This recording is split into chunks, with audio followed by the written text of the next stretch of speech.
right, let's get into it, Taco. Now that we have all the time in the world and the full game in front of us, that last one, explosive, right? All of a sudden now, the veterans are starting to trickle their way right on up to the top of the standings. But what I also love about what happened in that last lobby, MDF, is the fact that you don't necessarily have to be a veteran duo with all the experience in the world to find your Victory Royale win towards Grands. I mean, Jack Veer and School, that was their first VR this season in round 4. So they picked a perfect time to find their clutch performance and get themselves that solidification in Grands. And that could be any of these teams still left over in the lobby because, again, third match only, and I feel like I've been saying it a lot today, that like almost anything could happen, but after that last lobby, it truly does feel as though a lot of these underdog teams have a much better opportunity than what some people might have originally predicted.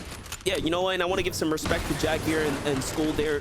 West, right, competitive players, they've been around the comp scene for a long time. Some folks may have, you know, thought like, where did this team come from? Well, this is what happens when you start to merge the best of the West and, of course, East together, right? This is all now just the NA region. So there are plenty of teams that have tons of experience. We've already knew that the competition was going to get more and more difficult since we've seen the full merger, you know, across the space. So I'm excited to continue to see new names perform well, right? And earn their stripes, earn their respect of the rest of the region, because it is very well deserved.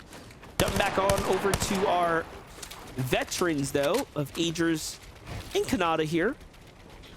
We talked about these outskirts teams fights, right? These positions on the map of whether or not they're great, whether or not they're not so hot. I mean, I'm not crazy about it, but Agers and Kanata managed to still turn a forecast tower and, you know, everything else into a near big opportunity too. So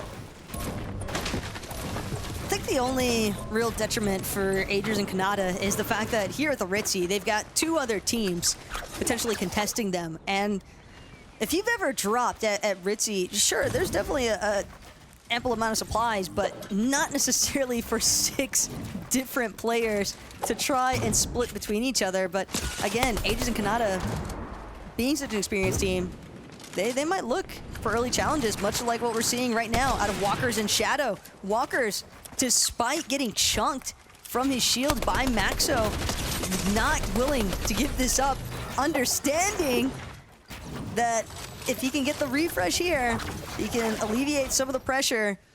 But for only 5 small shield potions and a little bit of mats, might not have necessarily been full worth his time. well, it's the same thing that happened last game, except this time they actually got the full finishes, and they said, you know what, we're gonna chase you and finish the fight. Like, we don't want to be contested here.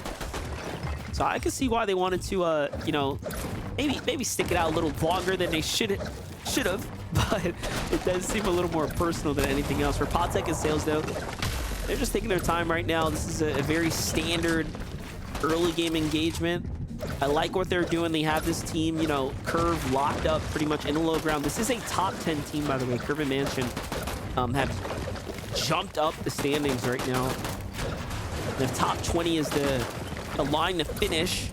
I mean, they're on pace right now, so this is a tough spot to be in here, as they've found their way pretty much halfway through the tournament and in a very difficult position to play out of their early game. But if they make it past the early game, what Curve and Mansion were able to do in that last lobby, we saw how many placements they were able to jump. Clearly a team that understands how to maneuver through that mid-game and late-game. Sales of Patek, you would think that they would have a massive advantage. And for a moment, it looked as though Curve and Mansion were going to be able to turn this, but Sales still working with a moderate HP advantage. Mansion incredibly low. The fact that Mansion has the ballistic shield out right now probably says more than anything else that Mansion just does not have the equipment necessary to maintain this fight. But I love the way it looks, you know, visually biased all the way. It's just so sick, right? It's like Curve standing behind the shield here. They're just trying to do their best. You know, in respects to how much damage they were able to put back towards Potek and Sales, who don't have heals, by the way. So this could have really gone either way. They were extremely close, I think, to backing this team off. But hey, with the high ground, with the positioning, with the other team backed against the wall, I mean, luckily it does go the way it should have went. That's in Sale's favor. Back on over to Victor and Blazer, though. It's the first time we see them taking a battle like this. And they're just on the full-on hunt here. Notice the pacing of this game, so very different. Very fast, very aggressive. Teams are likely starting to figure this out. Hey, we have very little time. If we could just pop off, get a lot of points, get a lot of eliminations here, and just finish up towards the upper, the upper half, we won't have to essentially go get forced into a lower bracket situation. More on that later, because if there's one thing that's been consistent all day long today, it's that Shonye and Me2 have just been doing everything they can to eliminate these fringe map teams. But Yuumi and Vert, recognizing the fact that they've got Me2 in an isolated spot, just throwing out, that's almost disrespectful if you think about it. Those Hail Mary EMP shield breakers. But if it hits, though. If it had hit, it would have been sick. I do have to give it to Yuumi, but it's just, it's almost like a zoning shield breaker EMP. Yep. Well, Me2 already saw what happened there, pushed out to this outer edge. At this point, Vert and Yuumi, they have to end this fight pretty quickly. Shouldn't be wasting too much time here in the zone. But at the same time, Me2 is making them work for it. Vert, not necessarily having the easiest time, wants to be careful here. Hanging on the edge. Some of these builds. Me2 still doing what he can. At the very least, even if Me2 goes down at this point, it almost looks like Me2 is just trying to make it take as long as possible, trying to force as many resources as possible out of Vert and Yuumi as well, because again, the more time they spend here, the more time they're gonna have to spend on rotation, and the more time they're gonna have to spend even on just re-farming. Because Me2, sure, he finally goes down, but again, Vert, Yuumi, they are completely south side of the map currently,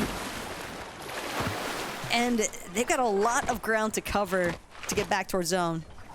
Yeah, definitely one of those decisions you really have to sit and think about when it comes down to play from Elam this far into the storm. But on over Cold and Acorn, we haven't really gotten to see Cold and Acorn get their footing together as a duo. It's been one or the other.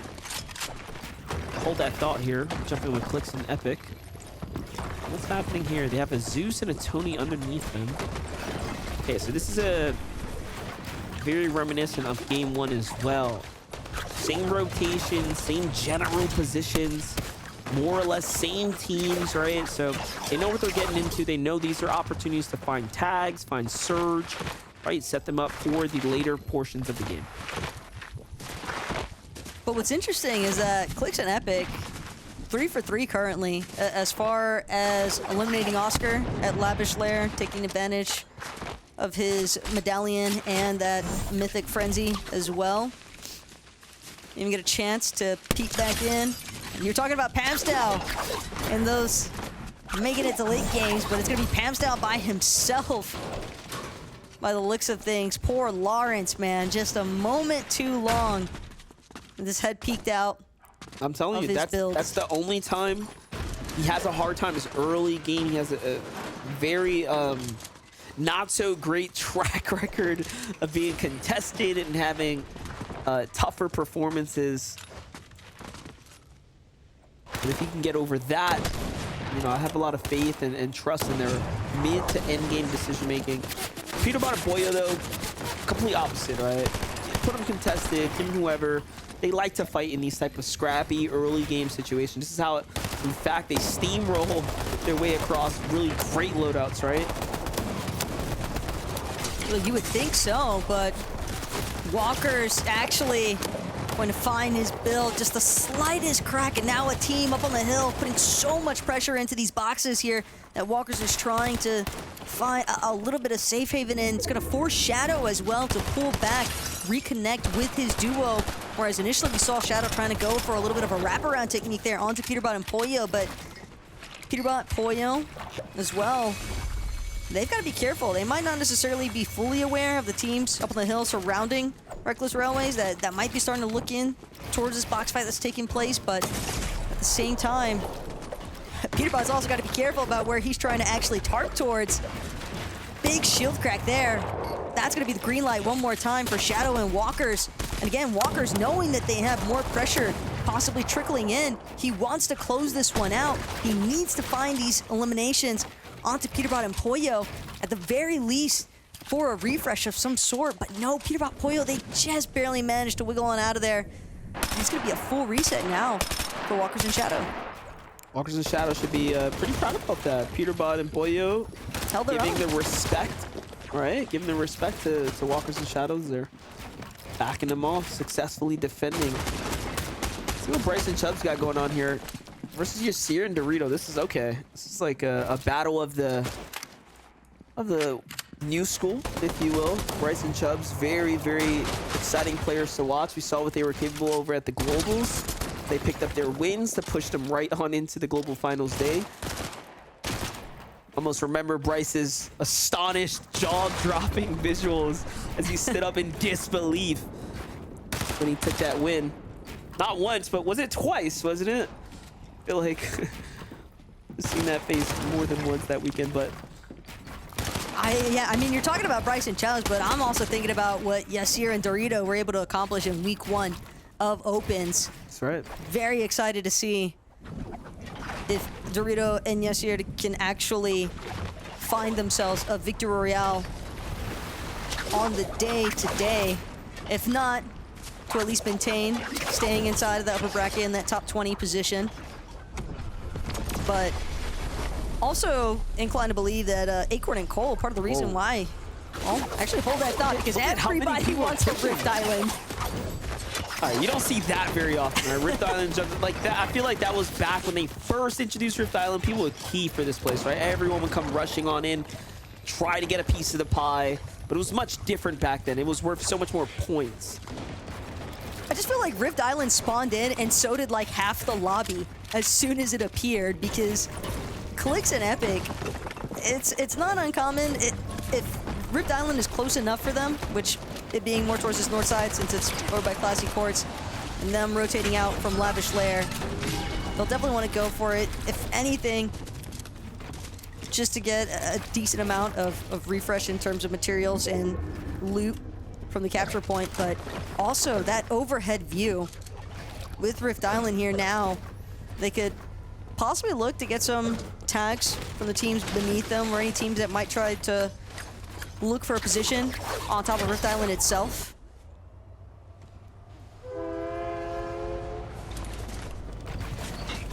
Just like Oliver OG. Okay, I'm actually interested to see what they want to accomplish here, because this is a play. All right, they need mats. It makes sense. Yes. I'm like, what's going on here? You're really gonna come up here if you saw that many teams push for the Rift Island? That's very, very risky, but Clicks doesn't want to have none of that. He's willing to fight for it, defend it, if you will. Clicks also wants to be the one to claim these chests that haven't had a chance to be explored yet because of all the teams that found their way to Rift Island. Clicks and Epic definitely being careful about how they choose to deal with some of the pressure that's being applied here. And Clicks on this rooftop right now, currently on Rift Island. I think he wants to ensure that he doesn't get too far away from Epic, because that, if they split for even a second, it'd be a massive opening for any of these other teams to take advantage of. Solo gets isolated. Yeah, and look, he doesn't want anyone to get too comfortable here, so they want to go in and find that high ground, get that comfortable positioning. Jumping back on over to Pump and Sphinx. Again, a team that's pushed their way into that top 5. They're currently comfortably at 3rd, essentially leading as far as consistent points are concerned, because Cooper and Mira have done what they had to do, and Jagbeer in school, like we saw. Our West duo made their way to, you know, out of today's competition, essentially. And Pump and Sphinx definitely want to join the other two teams already. Imagine having the entire weekend to just study your competition, see how they choose. Yeah. to play out the remaining lobbies that'll be taking place throughout the course of Saturday and Sunday in both upper and lower bracket. It could be a rather demanding weekend even for some of these teams, depending on how days 1 and 2 fare. But Peterbot and Pollo, I mean, again, we saw so much relentless aggression from them in our first 2 weeks of opens. And that largely credited towards the fact that it wasn't a set lobby experience. Now in the set lobby, you can see the pace. Peterbot and Pollo essentially having to give respect to some of these other teams that are strolling on by. Yeah, not as many eliminations, but clearly still a lot of damage. Yes. And the stats showed that they picked up, what was it, 51 eliminations on one side and around 40 or so on the other side. So this is a team that is extremely skilled at, you know, when it comes down to combat. And it shows. Just look, they are so far above the Surge. Although they only have a singular elimination, they just know how to find these moments, find these opportunities. And look, that team rotate right on into Aegis and Kanata. They're going to pick up an elimination. Seems like onto Creon there. I'm not sure where Ignalot picked up by another player or if he escaped as a solo. He made it out for the time being. What I was laughing about is the fact Peterbot put in all the damage up against Creon, but it's Kanata and Aegis who seemingly reaped the benefits of it and actually got credit onto Aegis for that elimination onto Creon. I think Peterbot and Pollo may be debating how long they want to stick around, because they know at the very least that a duo is a solo currently. And that might be another opportunity for them. Or they might just be willing to stick around and see what it is exactly that Kanata and Aegis might have up their sleeve. It's gonna be a pretty standard rotate. Kanata and Aegis, they know that it's just about making it into a smart position at this point. They're going a lot earlier than everyone else, though. Yeah, this is going to open them up to a couple tags here. Such a long way to go, though, yeah. Plenty of space left from here to the safe zone. Already out now. You have to go on foot. Yeah, it's probably part of the reason why they wanted to leave that initial spot as soon as they did. Still in the zone. But Yamzo and Rise will make sure to get out of there. No problem. Know that they have a team, handful of teams still sticking behind them over at Reckless Railways. But again, as it pulls towards that north side, as some of the mountain faces start to get involved, depending on where this zone goes next, we've seen just how brutal elevation can actually be. And I don't think Kanata and Aegis are going to be the only team looking for some of these early rotates. It's a very difficult spot to put yourself in. You're at the base of this mountain, essentially, and there's so much zone that is very likely going to go up. But no, look, it actually ends up coming west. All right, that's why you don't make a decision too soon. Don't jump to conclusions, if you will. And that's going to be honestly a blessing for the majority of this lobby, because if they had to go up and over, it was only going to get more and more difficult. And we've seen it in the past as well. I think it was maybe week 1 of opens where we just kept seeing the most vicious moving zones and the way that it would draw over the mountain face and then immediately to the low ground, but way off in the distance. You can see Baka taking some shots, but now Baka gonna find himself under fire as well. Peterbot, Pollo, Kanata, and Aegis directly nearby, but Booga and Aviv is who Baka was actually taking some shots at, and Aviv in a very precarious position right now. 1 HP if you don't count the medallion shield regen. He's just so incredibly low, and without Booga, Aviv now forced into this solo performance situation. And he's just doing what he can to try and buy himself a little bit of time. See, this makes me have so many more questions. Like, they have this beautiful box up above. They had to have been below the Surge or something for them to give up this positioning to jump down and try to take a fight where they lose Booga, unfortunately, in the exchange right there. Well, fortunately for us, we don't have to keep guessing. Production's got us covered, at least for a little review here, and it's that knock onto Chris. Bugha feeling confident. I'm going to take this immediate challenge. Aviv right behind him, but the rest of the lobby is the problem here. Too much attention drawn their way when they drop from their perch. And honestly, that's a pretty tragic outcome for Aviv and Bugha, because I don't know many teams that wouldn't have opted to drop there to look for the refresh. Yeah, it was, I don't know if I want to call it greed, but it was definitely aggressive. It was definitely aggressive. Goyo and Peterbot here, though. I mean, they have 2 eliminations, so they've started to find their footing after all those tags, you know, pity-patting back and forth here, not having any problem with the surge. Now they've earned some points. Now they have some footing here in this game. Plenty of material, grapple hooks, everything that they need right now, but this rotate is extremely demanding. They're going to have to go a super long way right now. Acorn and Cold are active under the surge here, so they will have to fight. 13 above now.